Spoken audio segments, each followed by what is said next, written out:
Hey, how's it going guys? My name is Morgan and welcome back to Fortnite. Today I'm going to be diving into one of the more complicated and often misunderstood portions of the game, hero stats and survivor squads. Before I get started, I would also like to let you guys know that if you are interested, we have created a split screen community Discord. You guys can click the link in the top of the description. That'll connect you to our Discord server where you can talk with other people that are playing Fortnite, find people to play with, and just have a great time talking in general. So if you guys want to join, the link is in the top of the description, but without further ado, let's go ahead and get into this.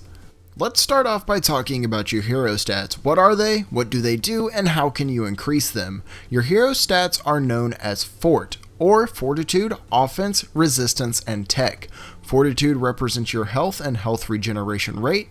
Offense represents the amount of damage you deal with ranged and melee weapons. Resistance is your shield strength and recharge rate. And Tech is the ability, trap, gadget, and healing power of all your skills. You can upgrade these in a variety of ways, and I'm going to go through each one.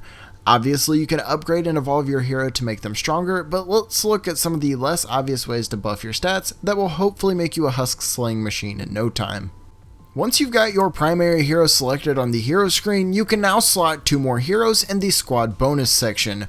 Your primary hero receives a portion of these two other heroes' health and shields, so the more they have the better, but they also provide additional benefits. You can gain two bonuses from these heroes called the support bonus and the tactical bonus. The support bonus comes from the hero on the left side, and the tactical bonus comes from the right side hero. These bonuses can be things such as faster reload speed, faster movements on player built floors, and so on and so forth. Finally, you can equip 3 mission defenders, but they don't directly affect your hero stats, so they're another topic for another day.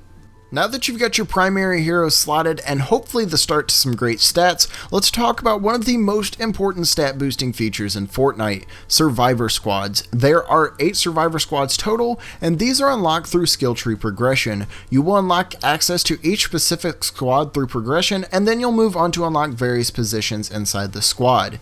The EMT squad buffs your health, Fire Team Alpha buffs your weapon damage, Corps of Engineering buffs your ability and trap power, Scouting Party buffs your resistance, Gadgeteers buff your resistance as well, Training Team buffs your health, Close Assault Squad buffs your weapon damage, and finally the Think Tank buffs your ability and trap power.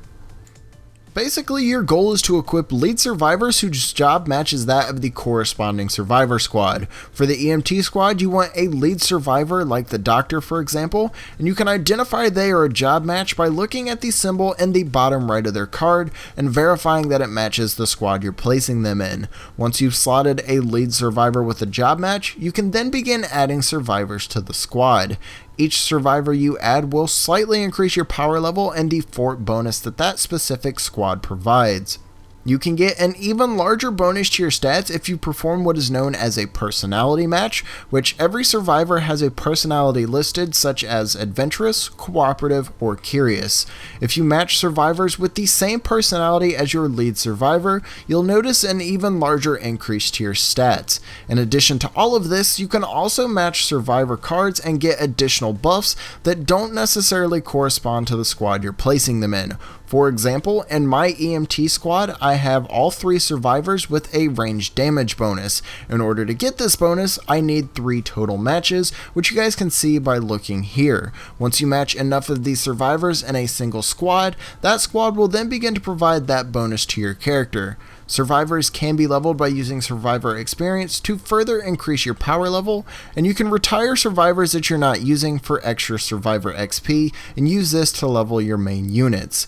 In the early parts of the game, mainly Stonewood and Plankerton, you want to focus on unlocking as many survivor squad slots as possible, and also do not retire your green and blue survivors simply because of their rarity. It's best to level up and potentially evolve your lower rarity heroes and then slot them into your squad. Keep them there until you have a better replacement or a higher rarity with better stats, and then retire them. You get roughly 90% of the total experience you put into them back, so you can use this to level up your new heroes and others that you happen to be using.